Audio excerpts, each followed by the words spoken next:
acompañada en el día de hoy por José Luis Ferrari, abogado penalista que está aquí a mi izquierda. Muy buenas tardes, gracias por compartir con nosotros. Olga Fernández Chávez también, perito criminóloga, bienvenida.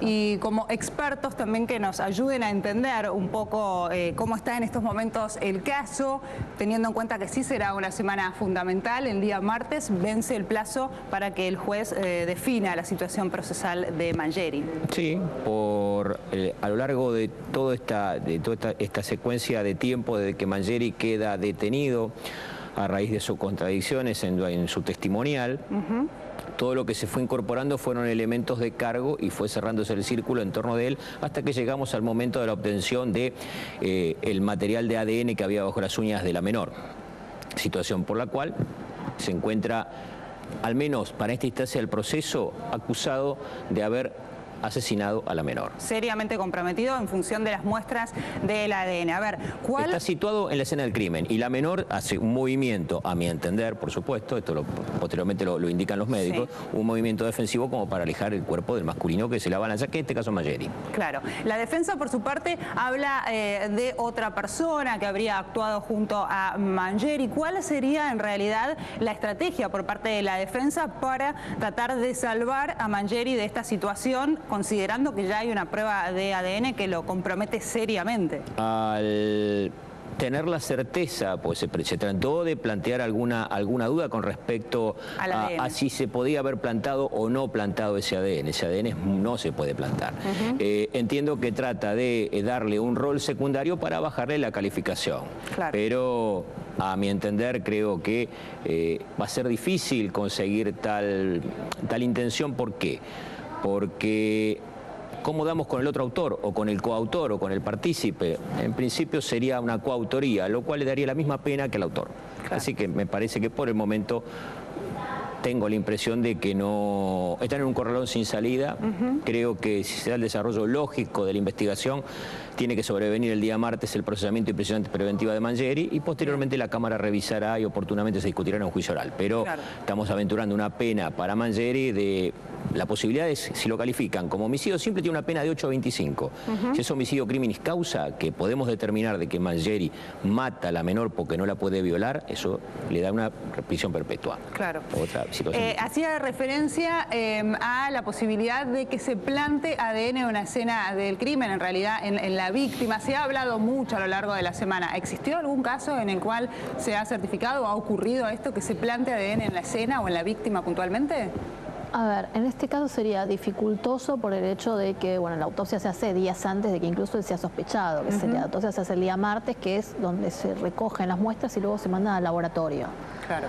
Igualmente, me imagino que lo que está discutiendo el abogado es la cadena de custodia. A partir de lo que me han dicho los pretendidos periodísticos, si alguna verificación de alguien que por lo visto ha tenido acceso a la causa que me ha comentado, aparentemente José Raúl Suárez menciona que le han colocado bolsas de Manila en las manos de la víctima, las cuales son más idóneas para el levantamiento de ADN. ¿Por qué? Porque las bacterias van afectando ¿cómo se llama? La estructura de la cadena que tenés que analizar. Sí. Y si vos colocas bolsas de plástico o de polietileno, la bacteria hay más humedad y ahí se dan condiciones que generalmente alteran la obtención de muestras. Que suele pasar que se arruinan muchas veces las muestras.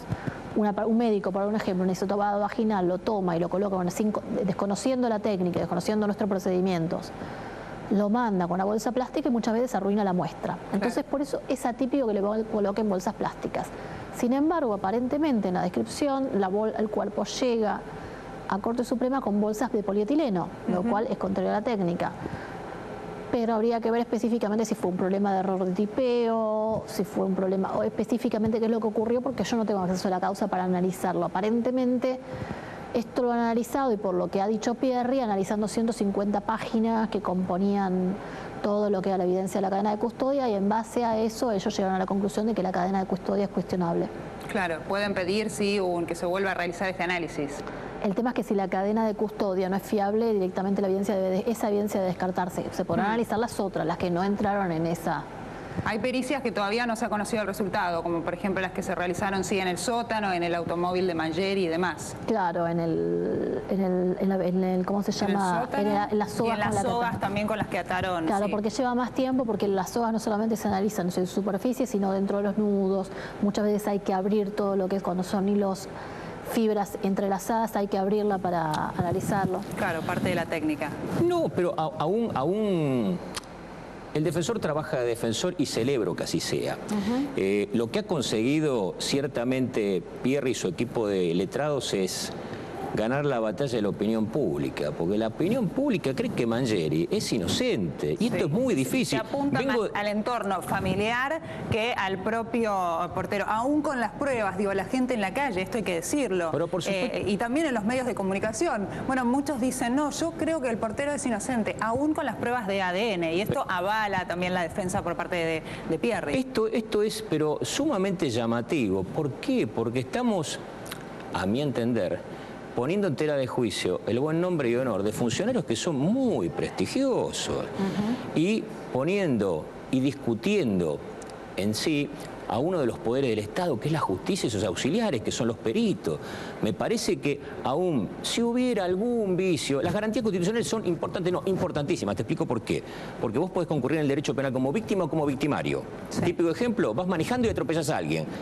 Y te hacen una prueba mal y vos vas presa. Por eso defendemos tanto las garantías constitucionales. Pero creo que hay otro cúmulo de pruebas que complican seriamente. Mangieri no es un buen muchacho. Mangieri mata a la menor porque no la puede violar. Y claro, no se determinó todavía ni el móvil y tampoco el lugar donde se cometió el crimen. Para ustedes el móvil en realidad era un ataque sexual que no pudo concretar. Preguntate cuál otro móvil puede, pues si vos decís, a ver, ¿qué otro móvil te podés representar para que este sujeto mate a la menor? No hay ni uno, no hay otro. Una reyerta, una discusión, podría meritar un golpe, podría meritar un empujón, pero la mató, la creyó muerta, la ató, le pone una bolsa en la cabeza. Yo creo que es muy serio. Hoy en algunos medios de comunicación, bueno, circuló esta versión de algunas declaraciones por parte de Mangieri dentro del penal, que le habría dicho a sus compañeros que en realidad sí la empujó, que ella trató de quitarle el escobillón, una suerte de esta situación, ¿no? Y él la empujó con tanta mala suerte que cuando pega en el piso muere. Es una versión que circuló, que no está confirmada. Volvemos al monumental trabajo de la defensa de Mangieri, que es traer todas estas cuestiones al debate público. Te digo porque lo he padecido. Yo he sido consorte de causa en la causa Rímolo. Él fue el defensor de Silvio Soldán. Claro. Silvio Soldán tendría que tener la misma condena que tiene Mónica Rímolo. ¿Y sabés por qué no está? Porque la defendió Pierri. Y vos te preguntás, ¿cómo consiguió esto? Bueno, solo él sabrá.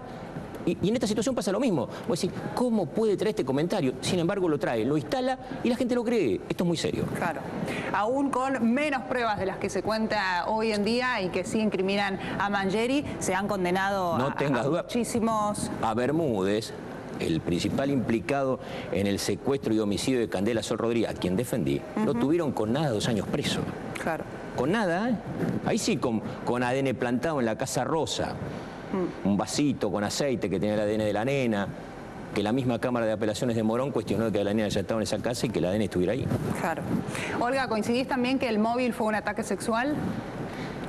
Yo creo que en un primer momento hubo un informe que hablaba de ataque sexual, después otro que decía que podría haber habido ataque sexual y finalmente parece que concluyeron que no había.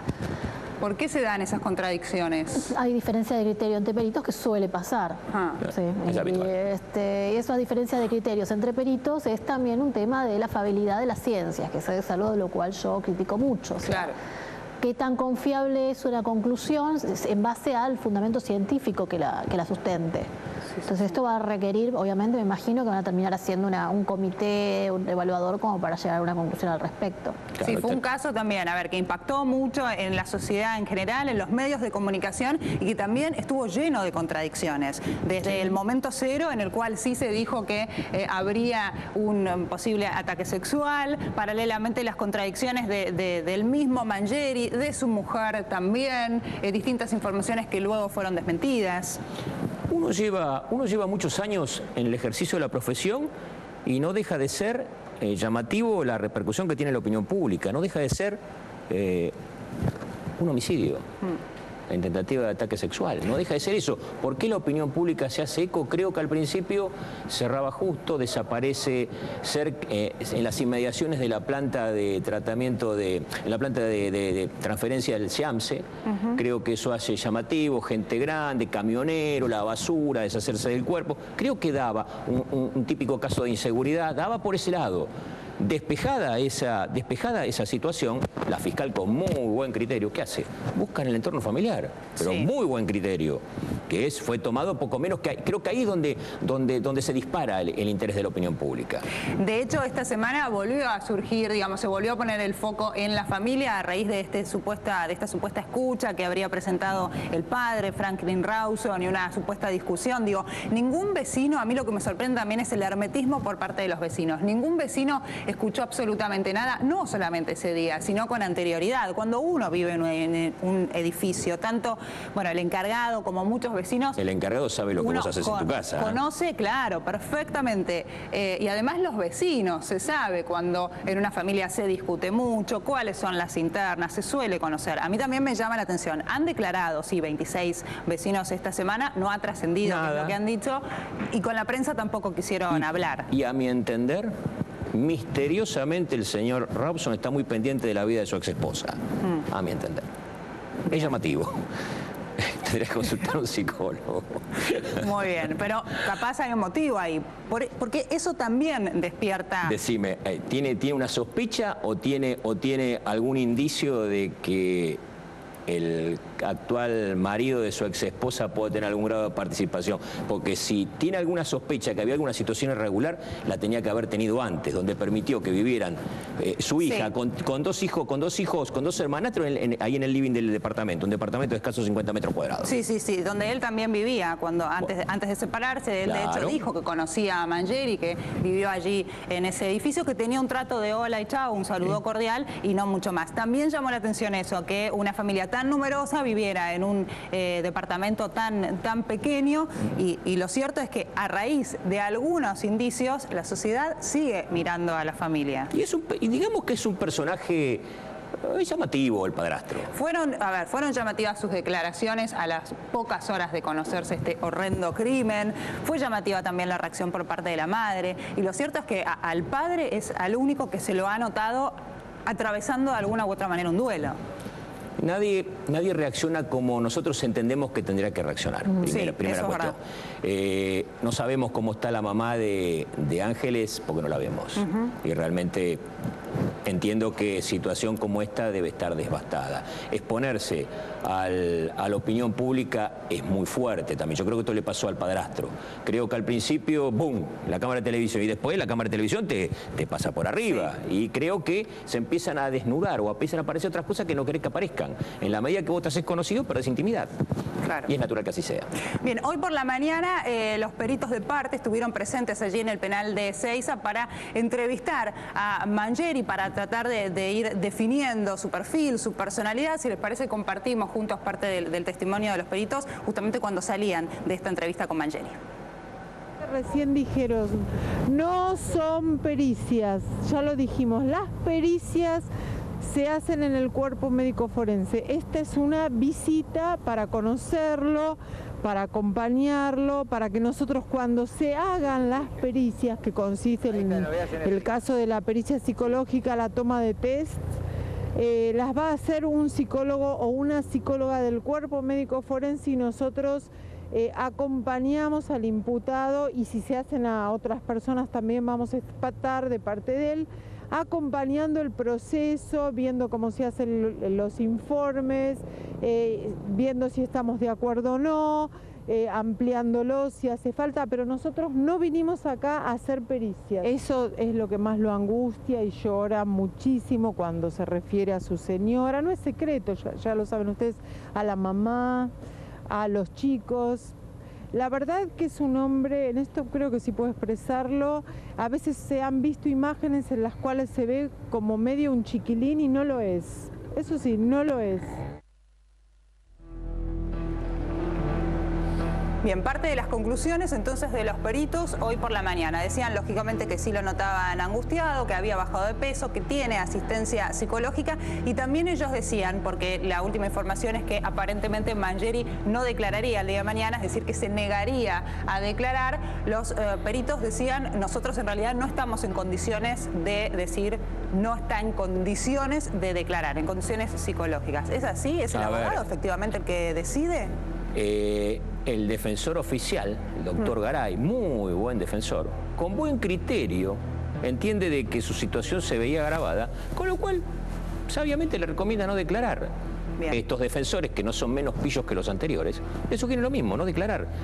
Después entiendo que la situación psicológica, yo creo que tienen miedo de que Mangieri se suicide, creo que ese es el temor que debe tener tanto el servicio como su defensor y su familia, ¿no? Es un hecho muy serio. La familia puede creer en su inocencia. Todo el cuerpo y todo el plexo probatorio determinan que Mangieri estuvo seriamente comprometido en el episodio que le cuesta la vida a la menor. Y esto es con lo cual que van a tener que trabajar y destruir esa presunción que, a mi entender, va a ser muy difícil. Ahora, Mangieri, supongamos que en el día de mañana finalmente no declara. El martes el juez deberá decidir entonces si lo procesa o no. ¿Cómo continúa? Pueden ocurrir dos cosas, que dicte una falta de mérito, lo cual es altamente improbable, o que se le dicte el procesamiento con la prisión preventiva, situación que creo que va a pasar. Sí. Pero hay una sola persona que puede aclarar si él entiende de que fue un accidente o como se dejó trascender ahí toda esa situación, el único que lo puede aclarar es él. Y su testimonio no va a ser contradicho. ¿Por qué? Porque la otra persona está muerta, que es la única víctima de esto, que es Ángeles. Claro. Bien, ¿cuál es, Olga, el perfil, sacando a Mangieri, que es el imputado hoy en día, de un asesino que comete este tipo de crimen con todas las características que se conocieron hasta el momento? Pasa que hubo versiones encontradas respecto a la mecánica de lo que había ocurrido. Aparentemente, uno en un primer momento hubiera pensado que en base al descarte era una persona con una cierta frialdad o tranquilidad. Eso es lo que te indica la biografía. Lo que pasa es que muchas veces esos perfiles hablan de lo que haría la mayoría, ¿sí? Y dejan de lado también ciertas características en cuanto a, bueno, la mecanicidad o elementos que sería la otra justificación que se da, que a mí me parece un poquito menos inverosímil, que es que como él está acostumbrado a tirar cosas, lo hubiera hecho más mecánicamente, pero ahí tenés un problema, que es que no la misma situación, es una situación siempre muy estresante. La persona que descartó el cuerpo dentro de todo no se dejó llevar por el pánico. Sí. Lo cual ahí se te contradice con el hecho de realizar tantas contradicciones y mostrar tanto nerviosismo en una indagatoria ante la fiscal, porque también hubiera podido mantener la tranquilidad y no sé si mantener un discurso elaborado, pero sí remitir olvido, por ejemplo. Claro. Por eso, en este caso es un caso de una dificultad de análisis. Lo hemos discutido mucho con criminólogos que conozco y en este caso principalmente sería de mucha utilidad ver, por ejemplo, la foto de la escena, ver bien cómo fue la mecánica en cuanto al descarte, dónde fue atacada, tener una ubicada la escena del crimen, ubicado dónde fue descartado y de ubicar cómo ingresó el SEAMSE y cómo llega. Porque te habla de mucho eso del agresor, por ejemplo. Si tuvo que caminar un gran trayecto desde la escena del crimen y con el cuerpo no se lleva así nomás. Tenés que de alguna forma sacarlo, que nadie te vea, no mostrar nerviosismo para que nadie te detecte. Sospecha, sí. Para no levantar sospecha. Descartarlo también de la misma forma. Hay que ver cuál fue el mecanismo de ingreso del SEAMSE, porque ese mecanismo cambia mucho. Una cosa es colocarlo en un contenedor en una calle oscura, que otra cosa es hacerlo en una calle con mucho tránsito, otra cosa es tener la frialdad de ingresar al SEAMSE. Te habla de distintos perfiles de personalidad. Pero no teniendo esos datos, son datos que son vacíos en investigación y que posiblemente al paso que vamos nunca se sepa. Claro. Ahora, una persona sin antecedentes, como es el caso de Mangieri, ¿es factible que pueda cometer esta atrocidad sin que nadie sospeche en el trayecto absolutamente nada? Sí, por supuesto. Por supuesto que sí. Es raro igualmente, los casos de abuso suelen tener antecedentes, o por lo menos, si no es de abuso sexual, suelen tener antecedentes de exhibición obscena, abuso deshonesto. En un 70% más o menos de los, si mal no recuerdo las estadísticas del FBI, eran 70% aproximadamente que tenían algún tipo de antecedente. Algún tipo de antecedente, lo digo porque parte de la familia, bueno, y quienes lo conocían y hasta algunos vecinos que han salido en defensa de Mangieri han dicho esto, ¿no? Era un hombre que colaboraba, era un hombre... En su vida habitual intelectual hablan de un hombre diligente, un hombre gaucho, un hombre predispuesto, pero también es un hombre que lo vemos en el perfil de Facebook, se viste de mujer. Así que me parece que... Bueno, pero eso sí. No. Bueno, acá tenemos dos posiciones. Somos muy buenos amigos, pero muchas veces... El método lombrosiano no.